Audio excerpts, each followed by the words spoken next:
Hello అండి, అందరూ ఎలా ఉన్నారు? Hope you are doing good. Welcome back to my channel stories by Gayatri. బయట మాకు స్నో పడుతుంటే వేడివేడిగా తినాలనిపించింది. మా ఇంట్లో నాకున్న చిన్న తోట, మినీ గార్డెన్లో ఉన్న ఓమ చెట్టు, ఓమాకుల్ని తీసుకొని బజ్జీలు చేశాను. నాకున్న పెద్ద చెట్టుని కట్ చేసి రీపాటింగ్ చేశాను. వర్షాకాలంలో, చలికాలంలో ఇలా వేడివేడిగా ఓమాకులతో బజ్జీలు చేసుకుంటే మనకు సీజన్ వైజ్గా వచ్చే కోల్డ్ లాంటివి ఇట్టే ఎగిరిపోతాయి. నేను నా స్టైల్లో 2 టైప్స్ ఆఫ్ బజ్జీలు చేశాను. ఎలా చేశానో చూపిస్తాను. మరెందుకు ఆలస్యం, let's get into the video. ముందుగా నేను ఓమా ఆకుల్ని అన్ని కట్ చేసుకొని వాష్ చేసుకొని నీట్గా పక్కన పెట్టుకున్నాను. నాకు ఓమాకులు చాలా పెద్ద పెద్ద సైజులో ఉన్నాయండి. అందుకే అన్ని పెద్దవి అన్ని ఒక సైడ్కి, చిన్న చిన్నవి అన్ని ఒక సైడ్కి తీసి పక్కన పెట్టుకున్నాను. పెద్ద పెద్దగా ఉన్న ఆకులన్నిటిని ఇలా సన్నగా కట్ చేసి పక్కన పెట్టుకున్నాను. తర్వాత ఇక్కడ నేను 3 స్పూన్ల శనగపిండి తీసుకున్నాను.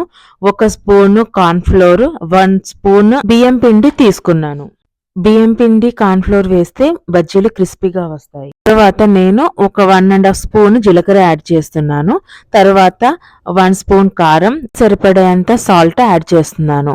ఇప్పుడు అన్నీ కూడా బాగా కలుపుకోవాలి. ఉండలు కానీ ఏమీ లేకుండా చక్కగా కలుపుకోవాలి. తర్వాత నేను ఒక 1/2 స్పూన్ బేకింగ్ సోడా యాడ్ చేస్తున్నాను. తర్వాత కొద్ది కొద్దిగా వాటర్ యాడ్ చేస్తూ కలుపుకుంటున్నాను.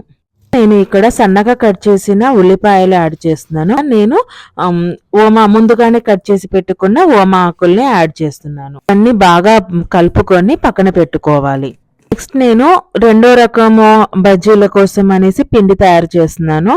దీనికి నేను ఒక 2 స్పూన్స్ ఆఫ్ శనగపిండి, 1 స్పూన్ కార్న్‌ఫ్లోర్, 1 స్పూన్ బియ్యం పిండి కలుపుకుంటున్నాను. రుచికి సరిపడేంత సాల్ట్, 1/2 స్పూన్ కారం, తర్వాత ఒక 1/2 స్పూన్ జీలకర్ర యాడ్ చేస్తున్నాను. తర్వాత నేను 1/4 spoon of baking soda add చేస్తున్నాను. అన్నీ కూడా బాగా కలుపుకోవాలి. తర్వాత కొద్ది కొద్దిగా వాటర్ యాడ్ చేస్తూ బజ్జీ పిండిని కలుపుకోవాలి. నెక్స్ట్ నేను బజ్జీలు వేయడానికి ఒక ప్యాన్ తీసుకున్నాను. దాంట్లోకి ఆయిల్ యాడ్ చేస్తున్నానండి. ఆయిల్ బాగా వేడెక్కిన తర్వాత చిన్న సైజులో ఉన్న ఓమా ఆకులతోని బజ్జీలు వేస్తున్నాను. 1 బై 1 ఆకుని ముంచుతూ బజ్జీలు వేసేసుకోవడమే. గోల్డెన్ కలర్ వరకు వచ్చే వరకు బజ్జీలు వేయించుకొని మనం తీసి పక్కన పెట్టేసుకోవాలి.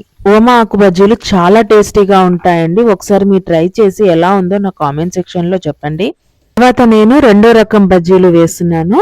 ముందుగానే మనం కలిపెట్టుకున్న మిశ్రమాన్ని ఫస్ట్ వేసిన ఆయిల్లోనే బజ్జీలు ఇలా వేస్తున్నానండి. గోల్డెన్ కలర్లోకి వచ్చే వరకు రెండు వైపులా వేయించుకోవాలి. గోల్డెన్ కలర్లోకి వచ్చిన తర్వాత బజ్జీలు తీసి పక్కన పెట్టేసుకోవాలి. ఆకు బజ్జీలు తినడానికి ఇష్టపడని వాళ్ళకి ఇలా సన్నగా కట్ చేసి వేయించిన బజ్జీలు ది బెస్ట్ ఆప్షన్ అని చెప్పండి. ఎంతో రుచికరమైన ఓమాకు బజ్జీలు రెడీ అయిపోయినట్లే. మీరు కూడా ట్రై చేసి ఎలా ఉందో నాకు కామెంట్ సెక్షన్ లో చెప్పండి. Hope you all like today's recipe. If you like my videos, do like, share, subscribe my channel. Until then, see you in another video. Bye bye.